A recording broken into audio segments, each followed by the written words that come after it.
Well, have you, buddy? It's another Conversations with, and I'm Dick Vaughn, and my Bonnie is here. Bonnie, how are you? I'm doing great, actually. Well, Happy you've- to be here. Well, you've got a whole new thing going. I do. How's that working out? It's going great. It's busy. It's more than I ever imagined. Really? Yeah, I mean, I was excited to. Yeah. I bought this yoga studio in Connecticut, and I incorporated it as a LLC. So the name of the studio now is Joy Asana, which stands for, the meaning of it is to settle into your joy, to settle into joy. So Joy Asana is settling into the joy. And we have yoga, we have group fitness, we have dance fitness, bar classes, which is dance fitness. And I think I was mentioning last time we have Thai Yoga Chi, which is a combination of Tai Chi, Qigong, and yoga. And we... Now, let me ask you a question. Yeah. Do people really know what Qigong means? Or I don't is? think so at all. I don't think most people know. It's moving energy. It's like using your body. Tai Chi is similar, but the movements are different. It's the Chi, it stands for energy. It's the energy that's moving within your body. Well, you know, one of the as I just went through a couple of operations, and one of the things, I don't know if I told you the story. The first time I really had a big incision, and I was in the hospital for 6 nights and 7 days, and most of the nurses were younger girls, and we had great fun and a lot of fun. But the second time I was there for the second operation, I was only in there 3 days, and one of the nurses was an older woman. Her name was Eileen, and Eileen and I got chatting, and she had been a nurse for 30 years, and she loved to work post-op, but she didn't work. She worked like 2 days every week, you know. So she was sort of semi-retired, but just kept coming in. And we were talking, and I was saying, you know, the doctor told me 1 to 3 months, and she started to laugh, and she says, "Dickie, let me tell you something. They're all full of," well, she said BS, but it's baloney. She said, "And let me tell you something." She said, "You remember something?" She asked me how old I was, and I told her, and she said, "So your body was intact for all those years. Yeah, then 3 young guys come along, carve you up. They cut through tendons and veins and nerves and muscle to get down to do the operation. And then they put it all back together, staple you up, and all of those things have got to go back together. And so they disrupted your whole body. Think about," she says, "let me tell you a secret. Next time you see your doctor, ask him when he had his operation." And she laughed, and she says, "It's 4 to 6 months. This one's now 4 months, and guess who's right? She is." But I told my doctor, and he laughed and laughed. And he said, "By the way, she's right." He said, "Now, I told you 1 to 3 months, because if I told you 4 to 6 months, you might have said, 'I'm not having that operation.'" No. She says, the fact is that it does. Your body, it takes a long time for your body to heal. And getting back to what you do, there's so many different things that people don't realize. If you don't use your body, you lose it. You know, and what I found, the biggest thing I found is because of me having to favor not one leg, but now both, I can't, it's not easy to go upstairs for me, you know, because all of a sudden I've lost all of the strength and I got to start walking. Well, I'm gonna, except it was 92 every day, and I ain't going for a walk when it's 92. So the point I'm making is all of those different things that you actually have at your studio are ways people can rebuild their bodies. Exactly. Yeah. And one of the things that we've talked about on the show before is Renew Body Sequence, which is my class that I created. Right. And it's a special sequencing of the yoga poses that moves through the life cycle. And I actually was away for a few days, and I went to a big yoga festival. And when I was there, the first day I took 4 hard classes that day. And then the next day, I got down to like squat down to talk to someone, and as I squatted down, I just felt the back of my knee go. And it's a knee that I've had surgery on, that I had an injury back when I was in high school, and I was like, well, there it goes. So I got up, I sat down I went to go have breakfast, I iced it down, and then Over the last week, since I've been back, I've been doing Renew Body Sequence. Yesterday morning, it was bothering me. I woke up, I got down on the floor, and I just moved through that Renew Body Sequence. And today, I'm walking with no pain. Oh, wow. Feeling much better. I literally was at the point, I'm gonna have to call my doctor, Yeah. and I'm afraid they're gonna make me have surgery. Yeah. I don't wanna have surgery. That's really where I was at. And so, to what you're saying, there are a lot of classes that Yeah. can be helpful to people, Yeah. even if you have an injury, Yeah. even if you're, recovering from something. Yeah. We have somebody that just joined the gym who just had 2 knee replacements. Wow. And she said, I know I can't do everything. She said, but I know I can take gentle yoga. When are your gentle yoga classes? So told her, look on the schedule, on the website. You can come to all the gentle yoga classes. And so she knows there's something for Yeah. her, And there's something for everyone because we still have the group fitness classes with weights and Yeah. all that's just challenging, Yeah, whatnot. well, I mean, people don't realize. I mean, I have to tell you, now that I can look back at it, and in fact, I probably the second time should have stayed a couple more days. But like the doctor said to me, but you're so active. If I had ever told you I was going to keep you 2 more days, you'd have hit me. So the point is, but what I'm saying is, now when I go to bed at night, everything calms down and it's all back to normal. By the time I go to bed tonight, all my bottom, from my knee down, even in my foot, swells. And it will do that for another month or so. This one did it, and it's just what it is. Yeah. It's because it's all still working to go back. Are you drinking water with lemon? No, I just drink water. Got to add lemon to it.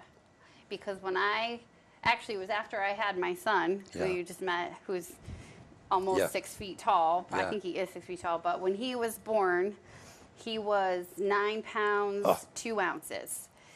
And after he was born, I was still swollen like a Yeah. balloon. I'm Yeah. like, I thought that this would go Yeah. away after I had the baby. Yeah. He's out of me. Why am I still swollen?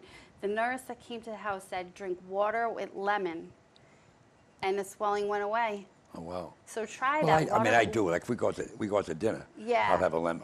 But I don't put. Next time you're at the store, just grab like a lemon, Yeah. cut it up, put it in the fridge in like a Ziploc bag, and Yeah. each time you drink water at home, just squeeze a lemon in But there. Jen has a thing where she has a column in the middle. Yes. She puts lemon in it. And has a whole pitcher. Yes, I And she have one of drinks those it. at the studio. Yeah, she I've been drinks it. changing the fruit in there. Yeah. I've been putting like lemons, limes, watermelon. Yeah. That's great. So it's working out good. It's going good then. It's going well. It's going well. This yoga festival that I was just at, I was going to tell you a little story about it. Good.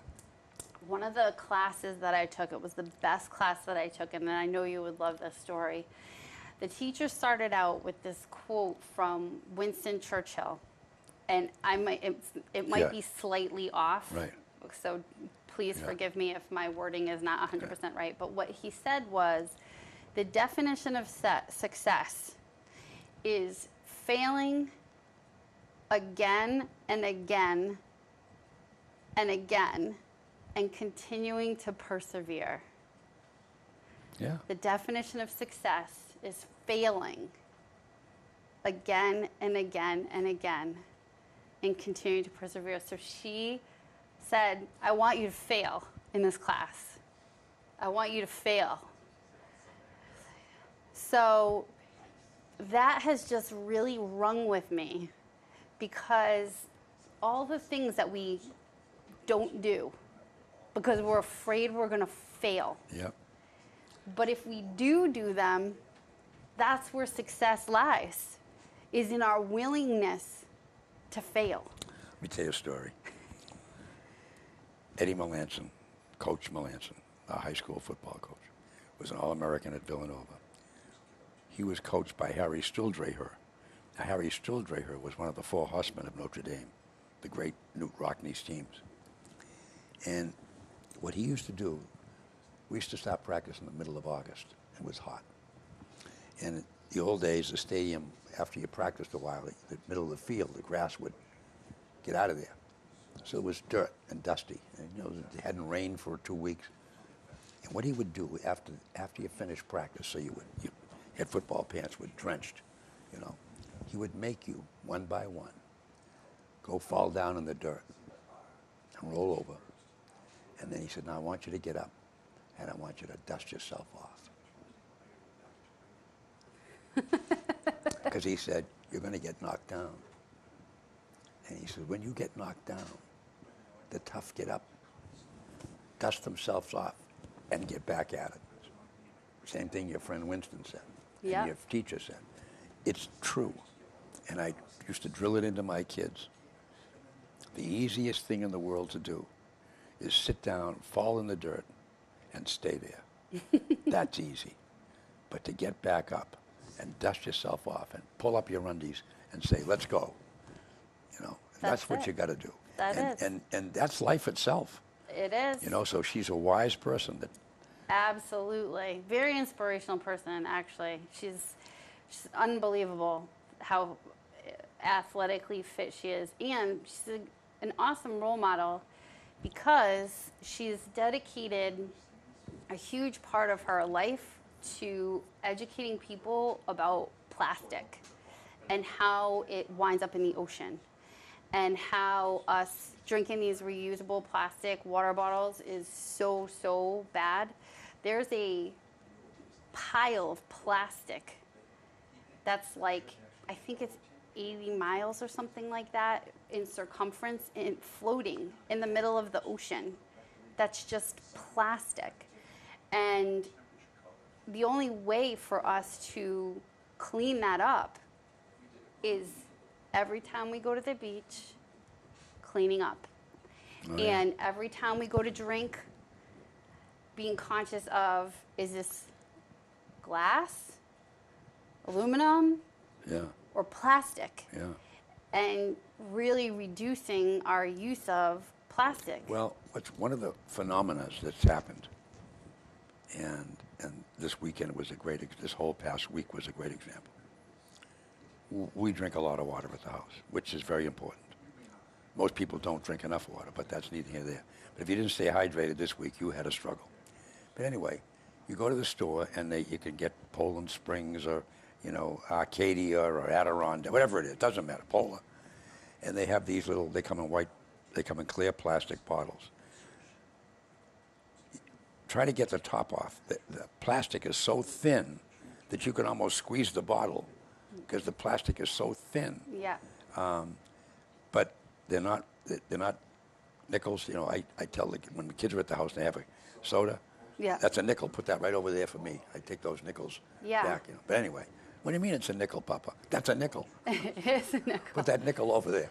But the time has come because of the plethora of the switch from soda to plain water. Yep. And if they're going to continue to use these little chintzy, cheap little plastic bottles, that to your point, where do they end up? If you don't put them in the recycling bin at the dump, you know, and you just throw them in your basket, they don't disintegrate. They don't go down. It'll never change. It's a piece of plastic. Plastic never disintegrates. No, it doesn't. And that's why it winds up in the ocean. Yeah. And it's really detrimental to our Earth's ecosystem. Oh, yeah. So the alternative is to filter your water. You know, our tap water is actually regulated more than bottled water. Yeah. So bottled water does not have regulations. There can be all kinds of Well, things you got to be real added careful to too it. when you buy it. Some of You it's don't just even know what's some in of it's it. just tap water that's been filtered. It and you got to read it. absolutely is. Like some of them says natural spring, and theoretically it is, but some of them just say, you know, water, natural, And you they read can it, do whatever. and it's tap water that's been filtered. So if you want filtered tap water, you can do that Yeah, at yourself. home. Yeah, that's right. You don't need to pay $3.95 for a bucket or 6 of them or whatever they are. Yeah, and you know, again, you're saving so much of the Earth's resources, and again, you're taking money out of that system Yeah. that is basically taking away from the money going into the regulation of our natural water. Yeah.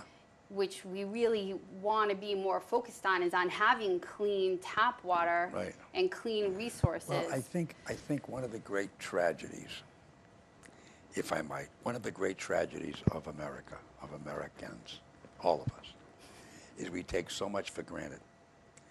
And because it's always been there. And someone asked me recently what it was like when I grew up. What's the difference between when I grew up and today? Well, I graduated from high school in 1953. It was a different world back then. A different world. The things that have happened is each generation said, I won't do to my kids and treat my kids the way my mother and father treated me. First mistake. Because your mother and father, at least my mother and father, my dad was a disciplinarian. There was only one way to do things, and that was the right way. He was an old Navy commander in the second. He was in both World Wars, so he was really tough. And he very rarely talked about the First World War. He lied about his age. He was in France. And one day he was telling me a story. He said, we were marching through a town that the Germans had just left. And we were walking along, and there's dead bodies on all sides of the road.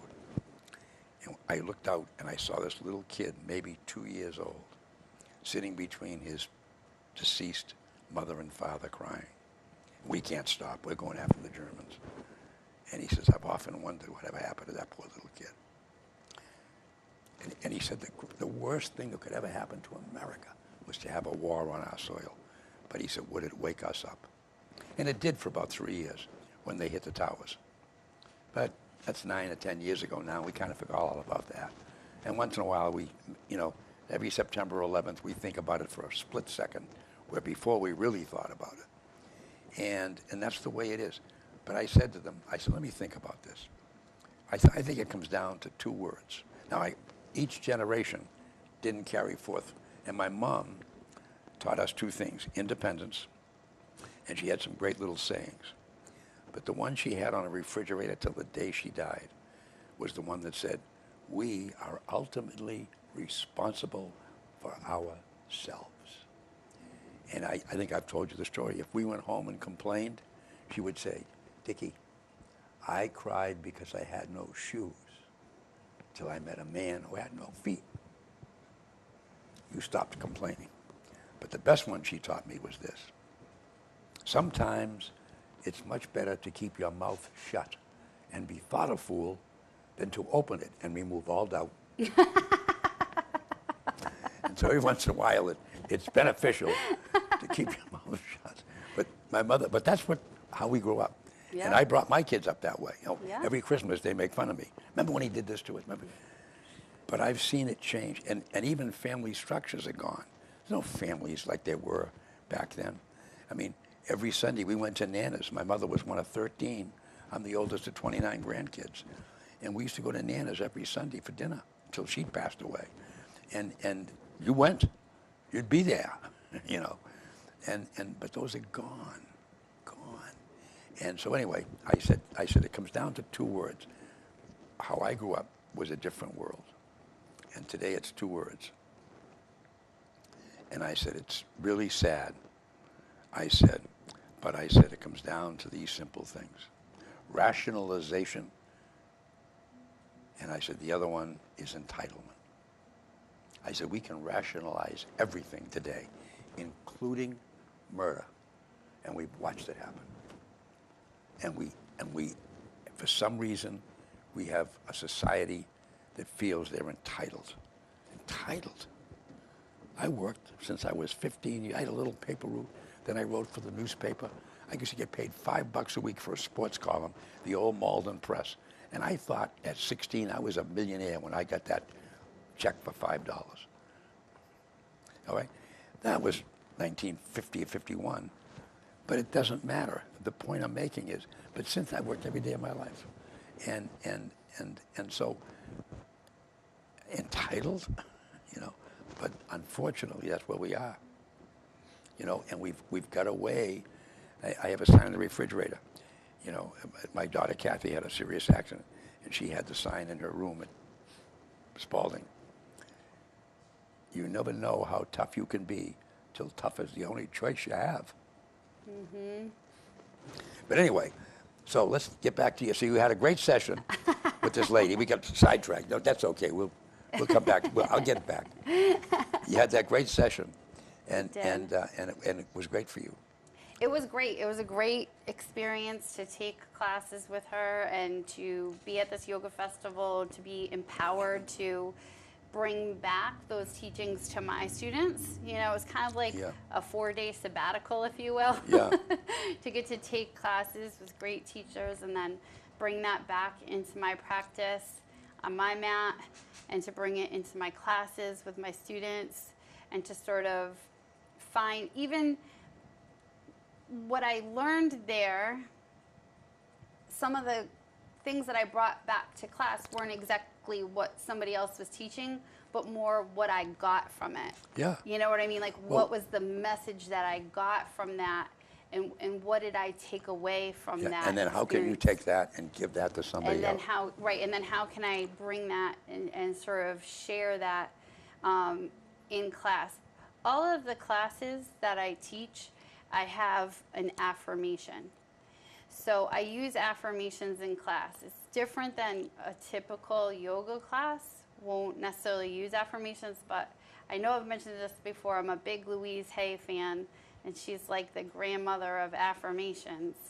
And so the way it works with Renew Body Sequence is we start out moving like womb-like, and then there's this point where the baby goes from being in the womb to transitioning to come out of the womb. And as that pivotal moment happens, the baby turns head down. Yeah. And the light at the end of the tunnel becomes that they see where they're supposed to go because the mother's body changes so that the baby knows where to go. In that moment is a metaphor for in our lives. In our lives, we are born again over and over and over and over again. Yes, we are. And there's a pivotal moment each time we're ready to be born again where we see a vision that's ahead in the distance of what it is we know that we are called to. We know that it's a calling that is manifested already for us, and it's our destiny to go after it. Oh, yeah. So that moment it's phase 2, it's called vision. And so when I teach the classes, I create a vision of the class, which is an I am statement or an affirmation.